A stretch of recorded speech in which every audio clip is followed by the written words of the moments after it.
Hey everyone. Hmm. I'm so excited to be back here. It's been a while. I hope everyone's holidays were awesome. And I'm really excited for January's Fireside Chat. I have a very, very special guest here with me today. Hmm. His name is Bill Vlach. Hi, Bill. Hey there. Hi, Caitlin. How are you? I'm doing well. Thank you so much for putting this together. This is fun. No problem. You're probably doing a lot better than me in sunny California. No snow here. No No- snow. I think I'm getting snow tomorrow over uh, here. and not too much water. We're having a little bit of a drought, so we need more water. Okay, okay. Well, I'd Uh, much rather be sitting where you're sitting. I'm still in holiday mode, as you can see behind me. I love it. Um, I can't quite let go of December yet, but I love your library behind you. Oh, thank you. It's a bad Yeah, habit. A lot of books. I love reading and, our followers love reading, so that's why we're here. It's great. So, why don't we start off? We'll hop right into it. Tell me a little bit about yourself and your background.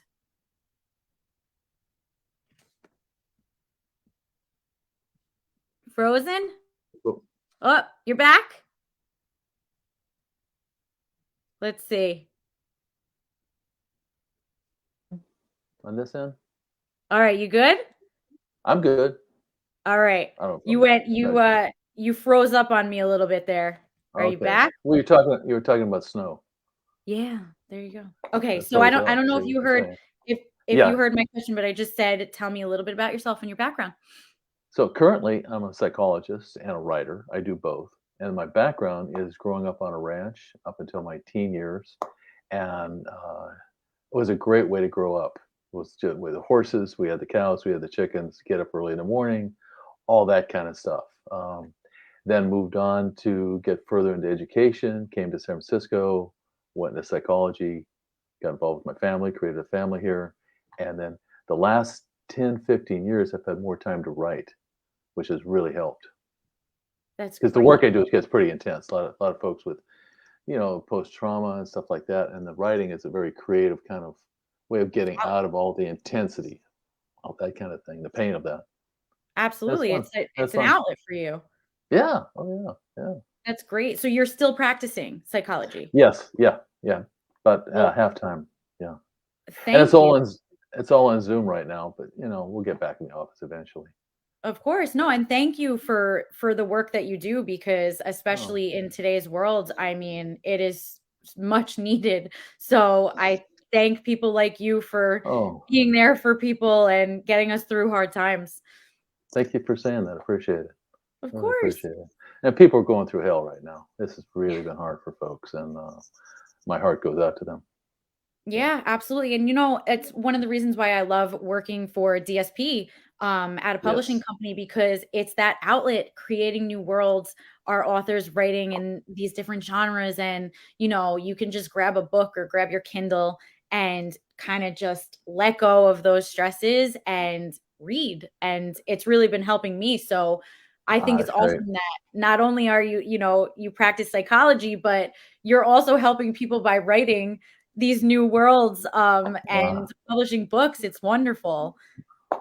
And it's so fun. Good. I'm It's so glad. fun to do it. You just enjoy going to another world. Yeah. Yeah.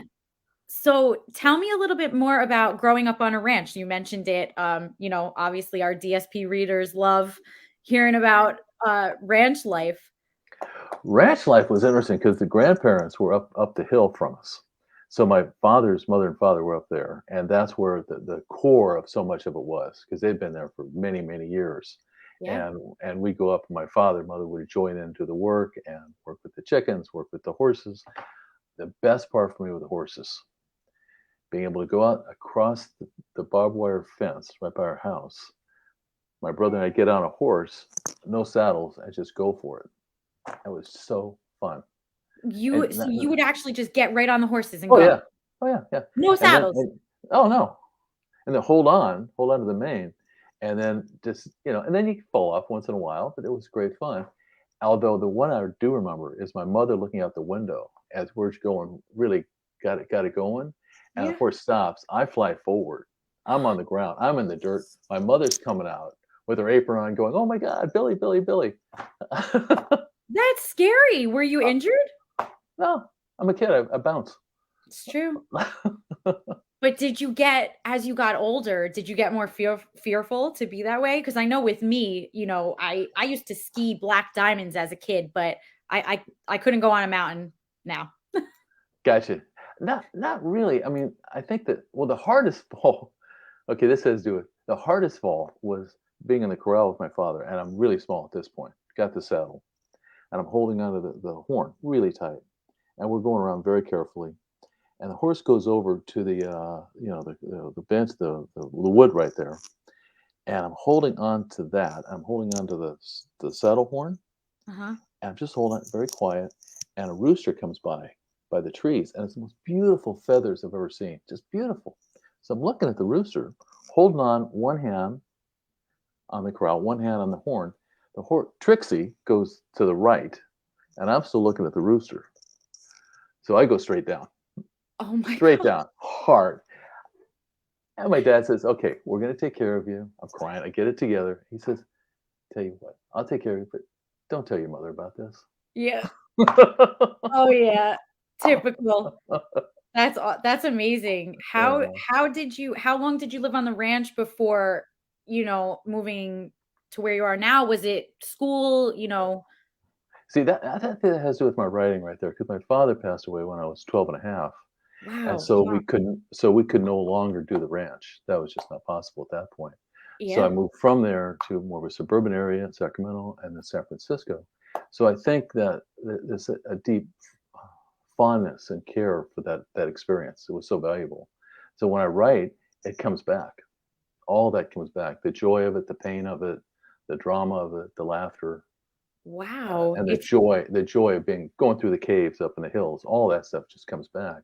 yeah, it's So amazing that you have those memories, that you hold on to and how it helps you, be a better writer. it helps So me. I hope it helps other people, but it helps me. so keeping on that Sound topic, therapy. Yeah. yeah, tell me about your book, your latest book that you have out. Is it a Western? That's really so. I've done a lot of westerns, but the one I got interested, I'll hold it up. That's what I'll do. It's called The Guns of Santa Muerte. Amazing, tell me about it. Yeah, this was fun. This was the tale of the San Patricios. So, years ago, many years ago, I was in Mexico City, and I saw these statues, and they were of young people who had died in a war. I'm going, what is this about? Well, the war was with the United States in the 1840s. I'm going, I don't remember us being there. And they were the Mexican students fighting off the American troops. And, oh, what is this about? And then I started doing more research and more research. And then I heard about the San Patricios. And then it just exploded. The San Patricios were Irish people who had fled Ireland in the 1830s, 1840s because of the famine, right? So they get Right. to New York, they're immigrants, and they get to New York, and it's just harsh. People were anti-Irish. They were like, no Irish need to apply. It's horrible. So a lot of them joined the U.S. service, the army, and then the army went to war for whatever reasons with Mexico. Okay. So all these Irishmen, they're humor and music and the whole Irish thing. They're going, but they're starting to realize that the troops, the American troops, were not liking the Catholics, not liking the Irish, and they ended up joining the Mexican side. Wow. And it's just an amazing story. So Yeah. it brings up all kinds of things in me about the moral issues and the political issues and identity. And so I said, look, I really want to understand this. The only way to understand it for me is to read the research and then write the book. Wow. So is And it is it more of nonfiction or is it fiction just with beautiful historically accurate events? fiction with historically accurate events. I And love so, that. and the research, I mean, Dwight Eisenhower's son, David Eisenhower, wrote a whole book about the Mexican American War. Wow. I was able to find first person accounts of what happened, both from the Irish side as well as from the American side. And then I took the characters and just ran them through this history right Yeah. up to the big battle in Mexico City. That's great. I love that. How long did the research take you?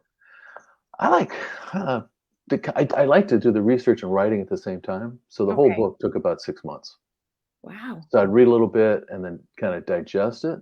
Yeah. trying to understand the experience of the famine. I was able to find the name of the first person who died from the famine, all the way to the very end, the last battle in Mexico City, and then just bring it into the story, weave it into the story. I love it. I'm gonna grab a copy. I don't remember Wow. learning about that war, in my history classes growing up. Do you? No, oh God, no. No, I didn't know anything until I saw those statues in Mexico City. And I went, Yeah. so what? What? It's amazing how something like that can stick with you and, just create your interest to write this book. And I'd never heard of it, had no idea. And then you go deeper and deeper into it, and these just beautiful stories, people struggling and how they dealt with it, and what happened to the Catholic Church, and of course, there has to be a love story with Esmeralda. Yeah. It has to be. That's part of it. So you have some romance in there. Absolutely. Okay. I love it. She's the nurse in Veracruz who saves Patrick, and she's a novitiate. She's almost a nun. Of course, they fall in love. Yeah. They have to, and then she joins the battle. Okay, don't give away the ending. I won't give it away. I promise. Okay. Nice, nice, Caitlin. So, all right. So, I was going to ask you what your inspiration was, but I mean, those statues. I did it. That did it. Yeah. I just kind of stayed there thinking about it, trying to understand it. And I'm like, okay, let's go into this and find out. Did you ever go back and visit those statues again? Or, You know what? No, but I will as soon as we can start traveling better. okay. Very good. Thank you. Good idea. We'll do. Yes, you have to report back about it. I'll be interesting to see, at how many years later and if you still get that same feeling from Yeah. it. Maybe a I'll send sequel? photos. Sorry? Maybe a sequel? You know what? It could. It could. It could. Uh-oh, look out. Thank you. You're Okay, here welcome. comes the pen. Yes, I love it. So Bill, tell me a little bit more about your other books that you have out. So it's really interesting. I worked with Dusty Saddles and Nick and other people on these things. And so my writing style is not a particular genre. I love Westerns. That's why the Guns of Santa Muerte work for me, because that's a hybrid of Right. Westerns and military history. So that got me. But earlier on, I started with humor and Irish priest, Father Coffee. It's a trickster story, Okay. and that sort. So I love humor. And then this was the first one, the Guns of Santa. Excuse me, the Guns of so the Guns is a theme here, I guess, because I know Oh how it yeah. works. Um, the Guns of Revenge was the first one, and that one, that one I tried to combine the drama with the humor. Okay. Yeah, So there's a and little bit it's a Western with a little humor, lots yeah, of action, drama. exactly. And Yeah. I could read a little first Do it. paragraph Yes. for this Yes, I one. want to hear. And I got to say, this is on the bestseller classic westerns for months through Amazon. So it's a little blunt at the start, but I just about a page. Okay, That's perfect. thank you. It's called Frank. It starts off pretty heavy. Hang on, seatbelt. I'm ready. After Jake shot and killed my father on my 16th birthday, he shot off my left nut. Didn't make me less of a man, just made me pissed off. Of course, I didn't know Jake's name back then. Figured it out later. Killed Ma, too, and my two older sisters, Kate and Lucinda. There were pains in the ass, but they didn't deserve to be shot in the forehead. And Lee Na, he had come to collect on the debt. Pa had run up on the den on the river. Jake shot him in the chest, then spat on him. He must have had a thing about Chinamen. I guess that's why he was shooting everybody up. He figured Lee was collecting gold. Followed him to our ranch. When Jake pulled out his hunting rifle, Pa grabbed for his shotgun. Jake must have figured out I'd bleed out, because the blood was pouring out of my pants. He pulled two small sacks of gold out of Lee's jacket, looked down at me, my crying heart, and strolled out the door as if he were heading out to a Sunday meeting. He left the smell of whiskey. Weirdly, it made me extraordinarily horny also. Didn't know that for a couple of years yet, but I want to let you know right up front, if anything, it made me more of a man. That's how it starts. I can see why it's on the bestseller list. I mean, way to start off with a bang there. Sure. That's great. Yeah. So, I mean, I have many questions, but I don't want to give it away. So I'm just going to say to our audience to definitely pick up that book on Amazon because I need to know what happens, you know? Uh, Wow. And I could see how you have that. It's kind of like dark humor, you dark know? humor. Yeah. Wow. Okay. I need Yeah. to find out what happens. Okay. I won't say a Thank, word. I won't say a thank you. word. All right. Thank you for sharing it. So tell me a little bit, I feel like it's great to follow up with this question after seeing how you start that story out.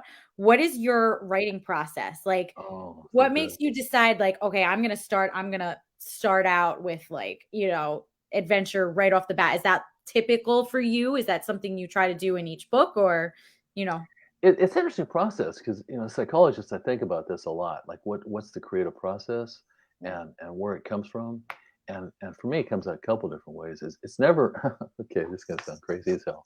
It's never rational ever. It's never okay. thought out. It's never pros and cons. Write a list. It's completely intuitive. Maybe a Okay. dream, maybe a certain feeling I had while I'm walking around, a memory from the ranch. And I read where Faulkner did the same thing. He'll get an idea or an image and then play it out, and that's the same thing I do. Although I think he's a better writer. But anyhow, what I think he is. So what I'll do is it might come out of a dream. It might come out of just a thought about or a question like this one, the Guns of Revenge. How does revenge play out? What's the right thing to do? The wrong thing to do? Um, it can be very simple when I start playing with that. It's like good guys versus bad guys, which is important. There's good and evil. But then sometimes it's like, yeah, but it's complicated. So let's go deeper into it. So Yeah. what happens is I get an intuition, an image, play it out. And then I don't like to know the ending. I I was really do. I just want to be gonna ask you surprised. that. I want to be surprised at the end. And that can be the most difficult part. The last chapter where I said, don't come up with an answer yet. Just wait, wait. I got it. Like And as you're writing the chapter? oh yeah, oh yeah. Wow. And if I really, really get stuck, then I'll think about it as I'm going to sleep, and then wait to hear what the unconscious comes up and tells me to do. That's amazing. So I feel like you use psychology in your writing. If I keep it together, if I don't know, a lot of times I just have to wait. Go to go for a walk in the park. Just let it sit for a little bit, Yeah. and then if I'm surprised, if I'm happily surprised, the reader will be. If I'm forcing it, it sucks. And It I've tossed a few chapters. Trust me, I've fireplace gone. Sucks. I would expect it. Like I feel like it's not something that's just black and white, here it is. But does he get revenge on Jake? Okay, don't answer that question. I'm Don't not answer that telling. question. I'm not telling. Yeah, okay, all right.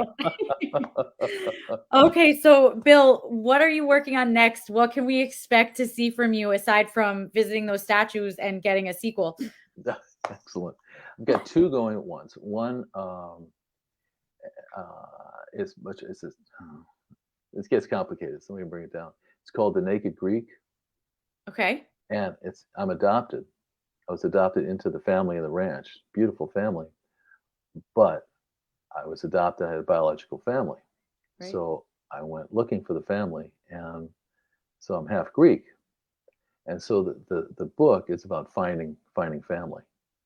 Is it fiction or is it autobiography? Well, see, it started being autobiography, and then I decided to make it fiction. Gives me more flow with the whole thing.